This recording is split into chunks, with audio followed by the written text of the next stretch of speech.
Hello dear aspirants, આપ સર્વેનું અમારી YouTube channel game changing સાયકોલોજીમાં હાર્દિક સ્વાગત છે. આજના વિડીયોની અંદર આપણે પ્રોબેશન ઓફિસર, ચીફ ઓફિસર સાથે સાથે જીસેટ લેવલ ઉપર તમને કામ લાગી શકે એવા જે જીસીઆરટી પાઠ્યપુસ્તક આધારિત સમાજશાસ્ત્રના કેટલાક મોસ્ટ ઇમ્પોર્ટન્ટ જે પ્રશ્ન છે તો એ વિશેની ચર્ચા કરવાના છે. આ જે છે વિડીયો નંબર 4 છે. જો તમે અગાઉના વિડીયોઝ જોયા ન હોય તો પ્લેલિસ્ટમાં જઈને એ વિડીયોઝ તમે જોઈ શકો છો. હવે સમાજશાસ્ત્રનો જે કોઈ આપણે સિલેબસ છે એ ઓલમોસ્ટ બધા ચેપ્ટર આપણે કવર કરવાની કોશિશ કરી છે, છતાં પણ જો એવું લાગતું હોય અને I will check in the syllabus, જો કંઈક બાકી રહી જતું હોય તો એના આપણે ડિસ્ક્રિપ્ટિવ વિડીયો જે છે એ આપણે ચોક્કસથી ભણીશું. તો હવે આજના વિડીયોની અંદર કેટલાક સમાજશાસ્ત્ર એટલે કે સોશિયોલોજીના ઇમ્પોર્ટન્ટ એમસીક્યુઝ છે જે આપણા ગુજરાત બોર્ડને આધારિત જે પાઠ્યપુસ્તક છે જીસીઆરટી, તો એને આધારિત જે પ્રશ્ન છે જે એક્ઝામ માટે ઉપયોગી પુરવાર થાય એવા છે, તો એ અંગેની આપણે વિસ્તૃતમાં ચર્ચા કરીએ. સૌપ્રથમ ક્વેશ્ચન નંબર 1 છે, સમાજને ચેતનવંતો અને ગતિશીલ કોણ રાખે છે?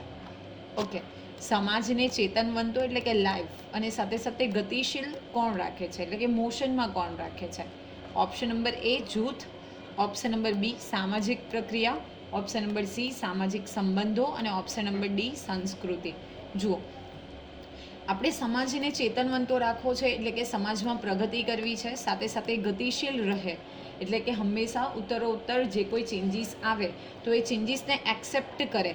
તો એ નીચેનામાંથી કયા ફેક્ટર સાથે સંકળાયેલું છે? જો જૂથ એટલે કે ગ્રુપ, તો એની સાથે કોઈ કન્સર્ન નથી. સામાજિક સંબંધો એટલે તો પરસ્પર કોઈ એક વ્યક્તિના વ્યક્તિ સાથેના અથવા વ્યક્તિના કોઈ જૂથ સાથેના, બે જૂથો સાથેના અથવા તો એકથી વધારે જૂથો સાથેના સંબંધો હોઈ શકે, તો એની સાથે પણ કોઈ કન્સર્ન નથી. ઓકે, સંસ્કૃતિ જે છે એ જે તે સમાજ અથવા તો જે તે સમુદાયની અલગ અલગ હોઈ શકે, તો એ પણ આન્સર નહીં આવે. તો અહીંયા કરેક્ટ આન્સર આવશે ઓપ્શન નંબર બી સામાજિક પ્રક્રિયા. કેવી રીતે આપણે પ્રક્રિયા કરીએ છીએ સમાજમાં, જેટલી પ્રક્રિયા જે છે એ સમયની સાથે હશે, ઓકે, તો એને કારણે જ એટલે કે સામાજિક પ્રક્રિયાને કારણે સમાજ જે છે ચેતનવંતો અને ગતિશીલ બને છે. નેક્સ્ટ ક્વેશ્ચન છે, સામાજિક આંતરક્રિયા દ્વારા શું ઉદ્ભવે છે? હવે જ્યારે આપણે સામાજિક આંતરક્રિયાની વાત કરીએ એટલે કે એક વ્યક્તિ બીજી વ્યક્તિ સાથે, એક જૂથ બીજા જૂથ સાથે અથવા તો કોઈ બે જૂથો જે છે એકબીજાની વચ્ચે આંતરક્રિયા કરે, તો એ આંતરક્રિયાને કારણે શું ઉદ્ભવે છે?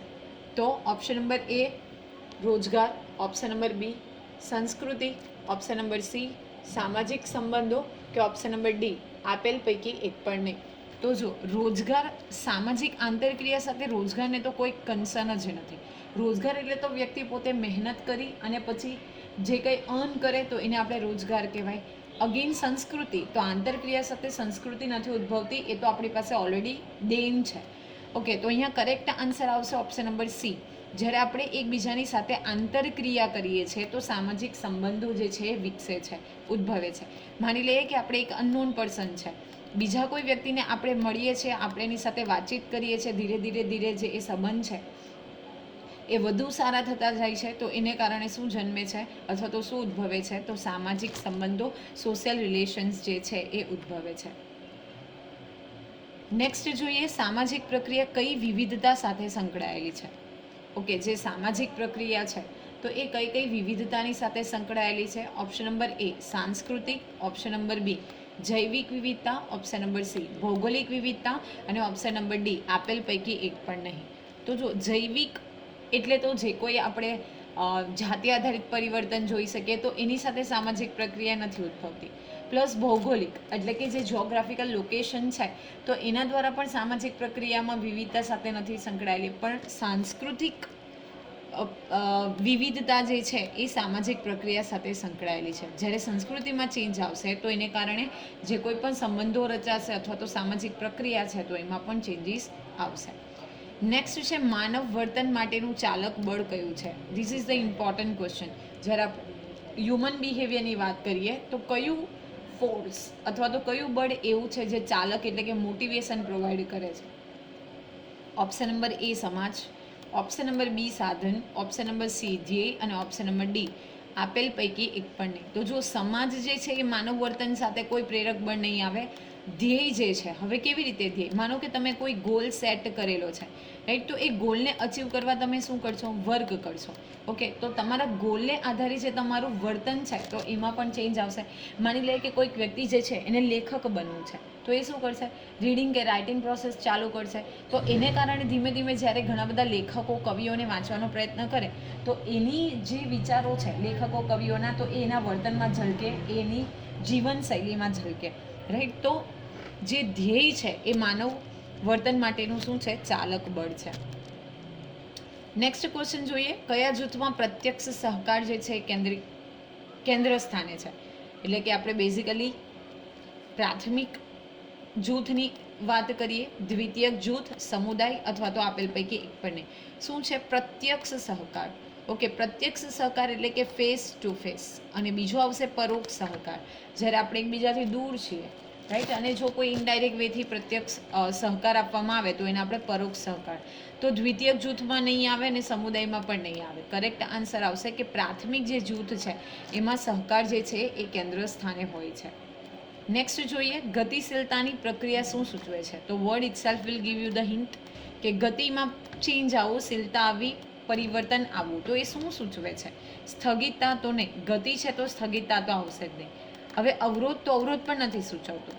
ઓકે, તો શું સૂચવે છે, સ્થાન પરિવર્તન સૂચવે છે. તો option number she is the correct answer, કે ગતિશીલતાની પ્રક્રિયા જે છે એ સ્થાનમાં આવતું પરિવર્તન જે છે એ સૂચવે છે. નેક્સ્ટ જોઈએ, સામાજિક રચનાનું ખુલ્લાપણું તપાસવા શાનો અભ્યાસ જરૂરી છે. જ્યારે આપણે સામાજિક રચનાનું ખુલ્લાપણું તપાસીએ તો એના માટે શેનો અભ્યાસ જરૂરી છે. ગતિશીલતા, સામાજિક, સંસ્કૃતિ અને આપેલ પૈકી એક પણ નહીં. તો આ જે છે એ તમારો હોમવર્કનો ક્વેશ્ચન છે. જે કોઈ વિદ્યાર્થીઓને આનો કરેક્ટ આન્સર ખબર હોય એ કમેન્ટ કરી શકે છે. નેક્સ્ટ વિડીયોની અંદર આપણે જે વિદ્યાર્થીઓનો સાચો આન્સર હશે એની કમેન્ટનો ફોટો ઓર સ્ક્રીનશોટ જે છે એ પ્રેઝન્ટ કરીશું. ઓકે, સામાજિક રચનાનું ખુલ્લાપણું તમારે ચેક કરવાનું છે. તો તમે શેનો ઉપયોગ કરશો, ગતિશીલતાનો ઉપયોગ કરશો, સામાજિકરણનો કરશો કે સંસ્કૃતિનો કરશો, કે ઉપર પૈકી એક પણ નહીં. તો this is the question that you have to find from your text. Okay, હવે બીજા કેટલાક પ્રશ્નો જોઈએ જે અગત્યના છે, કે એક જ ધ્યેયની પ્રાપ્તિ માટે બે પક્ષો વચ્ચેની જે પરસ્પર વિરુદ્ધ પ્રવૃત્તિ છે તો એને આપણે શું કહીએ. જ્યારે એક જ ધ્યેય છે, માની લઈએ ફોર એક્ઝામ્પલ કે ક્રિકેટની ટ્રોફી છે. ઓકે, તો એ ટ્રોફીને ગેઇન કરવા માટે બે ટીમ જે છે, ઓકે, એક ટીમ અને અહીંયા છે બીજી ટીમ, આ બંને ટીમ વચ્ચે શું કરશે, એક જ ધ્યેયની પ્રાપ્તિ છે, that will be your trophy. Okay, આ ટ્રોફીને મેળવવાની છે, માની લે કે ક્રિકેટની મેચ છે, તો શું કરશે, દરેકે દરેક ટીમ એટલે કે આ બંને જે ટીમ છે આ ટ્રોફીને મેળવવા માટે જે પ્રયત્ન કરશે તો એને આપણે શું કહીએ. તો the correct answer will be, એને સંઘર્ષ તરીકે ઓળખવામાં આવે છે. નેક્સ્ટ, કોના મતે સ્પર્ધા એટલે ઓછી વસ્તુઓના ઉપયોગ કે અધિકારો માટે કરાતા પ્રયત્નો. ખૂબ અગત્યનો પ્રશ્ન છે કે સ્પર્ધા એટલે શું, તો ઓછી વસ્તુઓના ઉપયોગ કે અધિકારો માટે જે પ્રયત્ન કરવામાં આવે તો એને આપણે સ્પર્ધા કહીએ. આ વ્યાખ્યા કોણે આપી છે, ઓલરેડી જ્યારે આપણે થિયરી ભણ્યા છીએ તો આ વસ્તુ આપણે ડિટેલમાં ચર્ચા કરી છે. તો અહીંયા કરેક્ટ આન્સર આવશે ફેર ચાઇલ્ડ. નેક્સ્ટ ક્વેશ્ચન જોઈએ, બે કે તેથી વધુ વ્યક્તિ વચ્ચેની પારસ્પરિક સામાજિક ક્રિયા એટલે શું. ઓકે, જ્યારે બે કે તેથી વધુ વ્યક્તિ એકબીજા સાથે પારસ્પરિક સામાજિક ક્રિયા કરે છે તો એને આપણે શું કહીએ છીએ, તો એને આપણે સામાજિક આંતરક્રિયા તરીકે ઓળખીએ છીએ. ઓકે, નેક્સ્ટ, કોના મતે સામાજિક સંગઠન, અગત્યનો પ્રશ્ન છે. કોના મતે સામાજિક સંગઠન એટલે સામાજિક રચના તંત્ર અને કાર્યમાં આવતું પરિવર્તન એટલે સામાજિક પરિવર્તન. ઓકે, તો સામાજિક સંગઠન એટલે કે સામાજિક રચના તંત્ર અને કાર્યમાં આવતું પરિવર્તન એટલે કે સામાજિક પરિવર્તન. તો આવી વ્યાખ્યા કોણે આપી છે, જ્યારે કોઈ સમાજનું રચના તંત્ર છે એ અને સાથે સાથે એના કાર્યમાં જ્યારે પરિવર્તન આવે છે તો એને આપણે સામાજિક પરિવર્તન તરીકે ઓળખીએ છીએ. આ વ્યાખ્યા ડેવિસ દ્વારા આપવામાં આવી છે. ઓકે, આ પણ અગત્યનું છે કે કયા સ્વરૂપનું પરિવર્તન જે છે એ ઘડિયાળના કાંટાની જેમ ચાલતું હોય છે. ઓકે, હવે કયા પ્રકારનું પરિવર્તન ઘડિયાળના કાંટાની જેમ ચાલે છે, તો અહીંયા સીધી વસ્તુ છે, કરેક્ટ આન્સર વિલ બી ચક્રીય પરિવર્તન. નેક્સ્ટ ક્વેશ્ચન જોઈએ, સામાજિક સંબંધોના ગુંફનમાં આવતું પરિવર્તન એટલે કે કેવું પરિવર્તન. જ્યારે સામાજિક સંબંધો છે તો એમાં પરિવર્તન આવે છે તો એને આપણે કેવા પરિવર્તન તરીકે ઓળખીએ છીએ, તો એને આપણે સામાજિક પરિવર્તન તરીકે ઓળખીએ છીએ. નેક્સ્ટ ક્વેશ્ચન છે, હરીફો પરસ્પરથી પરિચિત ન હોય, મોઢામોઢનો સંપર્ક ધરાવતા ન હોય તેમજ પરસ્પરની હાજરીથી સભા ન હોય છતાં એકબીજા પહેલાં ધ્યેય પ્રાપ્ત કરવાનો પ્રયત્ન કરે તો તેને કઈ સ્પર્ધા કહેવાય? ઓકે, શું છે? જે હરીફો છે એટલે કે કમ્પેટિટર્સ છે એ એકબીજાથી પરસ્પર પરિચિત નથી, મોઢામોઢનો એટલે કે ફેસ ટુ ફેસનો પણ સંપર્ક નથી ધરાવતા અને પરસ્પરની હાજરીથી પણ સભા નથી, છતાં પણ એમાં આપણે શું કરીએ છીએ, એકબીજાને પહેલાં એ ધ્યેય પ્રાપ્ત કરવાનો પ્રયત્ન કરે છે તો એને આપણે પરોક્ષ પરિવર્તન તરીકે ઓળખીએ છીએ. ફોર એક્ઝામ્પલ હું તમને આપું કે સરકાર જે છે એ એવું ડિક્લેર કરે કે આપણા ગુજરાત રાજ્યના અલગ અલગ વય જૂથોની વચ્ચે આપણે કોઈક નિબંધ લેખન સ્પર્ધાનું આયોજન કરવાનું છે, જેમાં ફર્સ્ટ રેન્ક માટે પર્ટિક્યુલર ઇનામની રકમ જાહેર કરવામાં આવે, સેકન્ડ રેન્ક માટે જાહેર કરવામાં આવે, થર્ડ રેન્ક માટે જાહેર કરવામાં આવે, પ્લસ એના પછીના જે બીજા એડિશનલ 5 છે એને પ્રોત્સાહક ઇનામ આપવામાં આવે, આવી જાહેરાત કરવામાં આવે. તો લોકો શું કરશે, ગુજરાત રાજ્યના જે કોઈ વ્યક્તિઓ આ નિબંધ લેખન સ્પર્ધામાં ઇન્ટરેસ્ટેડ છે એ બધા શું કરશે, કોમ્પિટિશનમાં પાર્ટ લેશે. તો એ બધા લોકો એકબીજાથી પરિચિત નથી, પ્લસ એ ક્યારેય ફેસ ટુ ફેસ પણ સંપર્ક નથી ધરાવતા અને એકબીજાને ઓળખતા પણ નથી, છતાં પણ એક જ ધ્યેય છે કે એમને ઇનામ મળે. તો એના માટે જે પ્રયત્ન કરવામાં આવે તો એને કઈ સ્પર્ધા કહેવાય? તો એને પરોક્ષ સ્પર્ધા તરીકે આપણે ઓળખીએ છીએ. આશા રાખું છું કે આ વિડીયોમાં તમને સમજ પડી હશે. વિડીયો પસંદ પડે તો વિડીયોને લાઇક કરી અને શેર કરવાનું ભૂલશો નહીં. અને આવા જ વધુ વિડીયોની અપડેટ્સ મેળવવા માટે even you can subscribe our YouTube channel game changing psychology. Thank you for watching the video. Have a nice day.